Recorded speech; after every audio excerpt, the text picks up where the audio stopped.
Okay, this is part 2 of the section on the ancient Greeks and hidden history of health, nutrition, and science by me, Pete Rogers. And one point I'm going to make is that the ancient Greeks, the more you look at them, there's a lot of similarities to Christianity and modern civilization. First of all, there's a story of Pandora's box, which is very much like Adam and Eve being tempted by the devil, so to speak.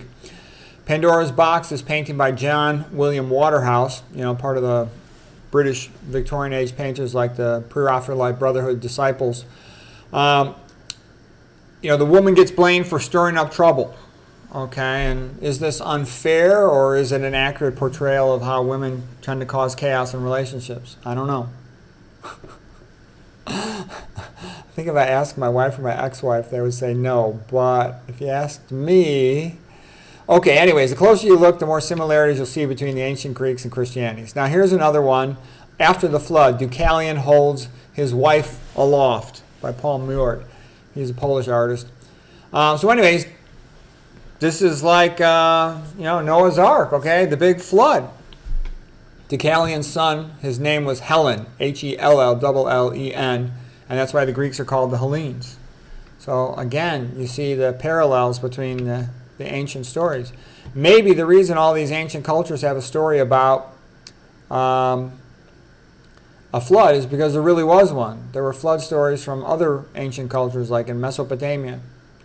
Okay, here is the great Prometheus. Prometheus bound. Prometheus, remember, went and challenged Zeus. He climbed up Mount Olympus and he stole fire to give it to the mortals, the humans. And here is the painting by Carl Bloch of when Hercules saved Prometheus by shooting the eagle. The eagle was a representative of Zeus coming every day to eat the liver of Prometheus, which was renewable. Okay? And Prometheus was an early Christ-like figure. The idea of somebody who risked his life to and who was essentially bound and tortured like Christ was for the benefit of mankind. Okay. Socrates is seen also as a Christ-like figure, a prototype Christ-like figure.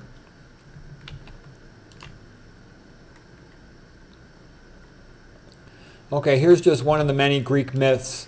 And the Greek myths are fantastic for, encapsulating a metaphor or a proverb of wisdom in a story.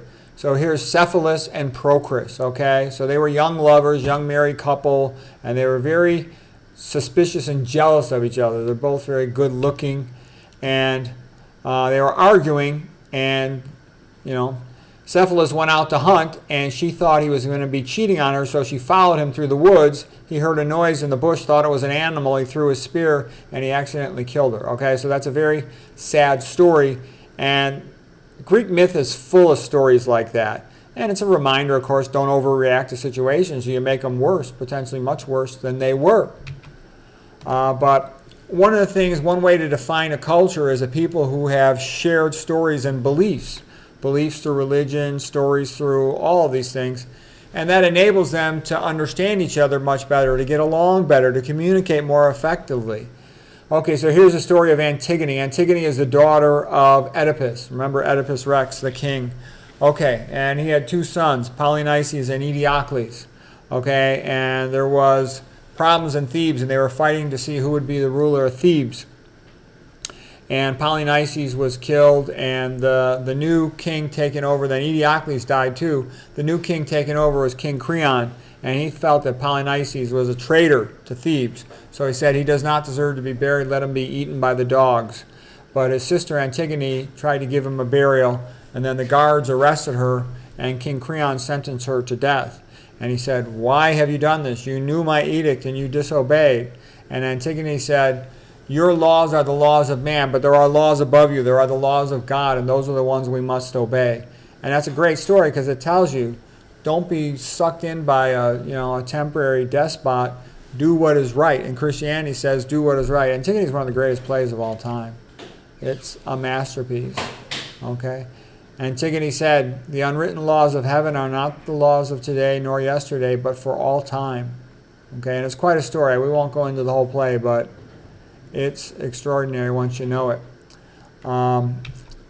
I'm going to leave it at that for today on the ancient Greeks. That's the end of part 2. I got probably about 3 more parts from this book on ancient Greeks. Hope you find that helpful.